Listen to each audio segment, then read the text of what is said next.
Sellers are having to compete for the first time for buyers. Right. Not for the first time ever, but at least in recent history. Right. It's been that buyers are competing against each other. All of a sudden now, sellers are competing against each other for the buyers. Right. So they're going to have to switch things up.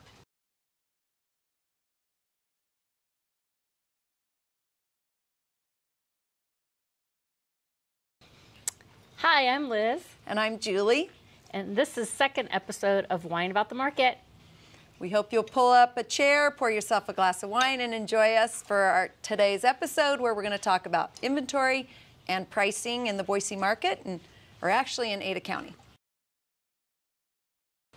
All right, Liz, so let's talk inventory. Okay. What's going on with inventory? Well, we're up 192%. It's a lot. I know, it sounds like a lot. And that's sort of the headlines we've been hearing in the news is, that inventory is up. But what does it really mean? Well, let's talk about the numbers. I mean, 192% sounds like a lot. Yeah. But in June of 2021, by the way, this number, we're up 192% year over year, not in the month. Right, right. So in June of 2021, our inventory sat at about 730. So, that's like... That's in all of Ada County. Yeah, that's in all of Ada County. That translates to about 3 weeks worth of inventory, right. 3 weeks. In June of 2022, now we're sitting at just over 2,100. Still, that's only 2.4 months of inventory. That's very low. Right, because a balanced market is about 5 months worth of inventory. So we're still halfway to even a balanced market where buyers and sellers have equal amount of control over the deal. So if we still have technically low inventory, does that make it a buyer's market or a seller's market? Still a seller's market. Right. People think there's a big shift on the way, and yeah. There is, no doubt. Right. But today, it's still technically a seller's market. Right. And we'll get into days on market and what's going on with close and pendings. But generally, with inventory, we know that it's going up, but the seller still has control over the deal, but the buyers have a little more control than they did before. All right, Liz, so inventory's up. That's supply. Yeah. What's happening with demand? Demand is down. So if I look at my stats, I can tell you that we're 16% on closed sales lower than 2021 in June for the of month 2022. Okay. Over the year. And pending sales for June of 2022 are down 25% from 2021. And that's a leading indicator of pending sales on what's going to close. We don't know how many of those will fall out of contract, but that's a pretty high percentage.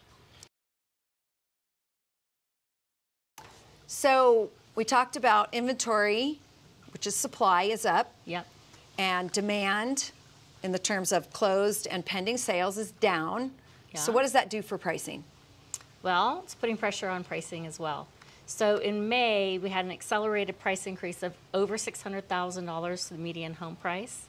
And in June, for the first time ever, we're seeing a decrease of about 1.7% in the median home price. So first time in a long time. First time in a long time. That we're having a price decrease, Correct. deceleration. Correct, correct. We've been seeing it inch up in pretty big clicks over the last few years. If I look at my notes, I think it was the median price in June of 2020 was $375,000. We've come a long way in 2 years. We have. So $375 in 2020 reached a peak of $602 in 2022. Right. And I'm sure if you guys got your assessor notice, yeah, your increase was probably 20 to 30%. We've had several calls about that recently. So what did the changes in inventory mean for sellers? Well, it's interesting because with supply up and demand down, sellers are having to compete for the first time for buyers. Right. Not for the first time ever, but at least in recent history. Right. It's been that buyers are competing against each other. All of a sudden now, sellers are competing against each other for the buyers. Right. So they're going to have to switch things up. Exactly. So you got to price your property right as a seller. And that means relying on sold comps and not active comps. Which we were doing for a while because we didn't have any idea how to price things unless you're looking at what the competition had. Right. So we were looking at active pricing and adding to it. Right. And then coming up with a number. That's not working anymore. The other thing that we need to do is we've got to market the heck out of these properties. So sellers need to take every lane available to them. That means like doing any kind of update, repairs that are needed. Right. You've got to have your house sparkling clean. Yeah. You need to stage it. Staging has always been important for selling a property, but now it's very important. You need your house to, again, you're competing. Yeah. So you need your house to look as good as it possibly can. Yeah. And professional photos. No more iPhones. No more iPhones. No more black and white, almost colored pictures that are sideways. You can't figure out what's going on. No. Best foot forward for the seller. Yeah.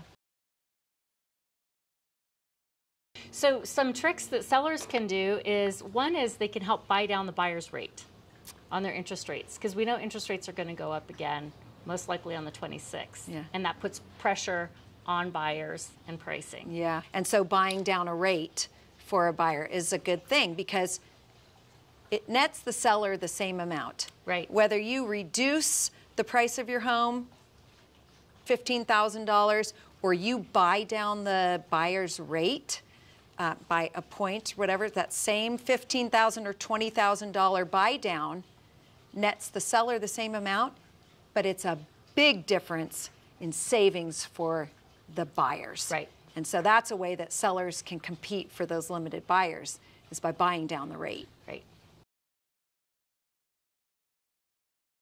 So how is inventory and pricing affecting buyers in this market?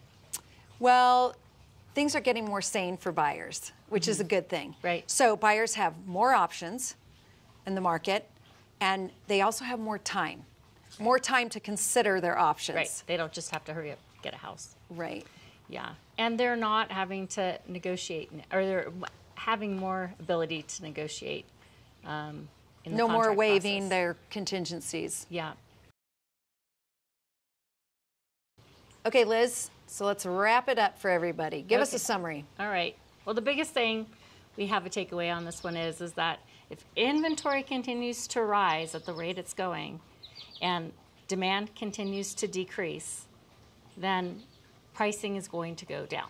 That's It's the going to reality. keep probably going down for a while. So the important thing to note here is that our market's correcting, but we've been on a fever pitch for several years. It's time for the fever to break. Yeah. And in the long term, sellers and buyers and this place that we love, the Treasure Valley, state of Idaho, will all be better off for it. Yeah, I believe that too. Thank you for joining us. And this concludes episode number 2, and we look forward to seeing you again for episode number 3. Cheers. Cheers.